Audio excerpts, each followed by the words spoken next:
गिन गिन कर मत दो, कहीं ऐसा ना हो कि अल्लाह ताला तुम्हें भी गिन गिन कर दे। एक साइल नबी सल्लल्लाहु अलैहि वसल्लम के घर मांगने के लिए आया। हज़रत आयशा सिद्दीक़ा रज़ी अल्लाह ताला अन्हा ने उसको कुछ देने का हुक्म दिया।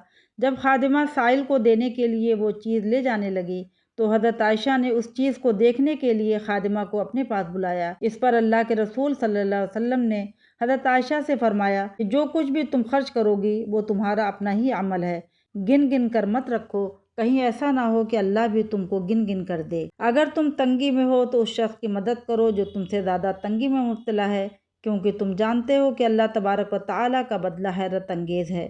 तुम्हारा वजीफ़ा और तनख्वाह बहुत ज़्यादा नहीं है, फिर भी तुमने उसके बाज़ हिस्सा को यतीमों के लिए खालिस कर लिया है, क्योंकि तुम्हें मालूम है कि अल्लाह सुब्हानहू व तआला अता करने वाला है और वो यकीनी तौर पर तुमको उसका बदला देगा। चीज़ों को सिर्फ ज़ाहिरी निगाहों से देखना इंसान को बख़ील और हरीस बना देता है।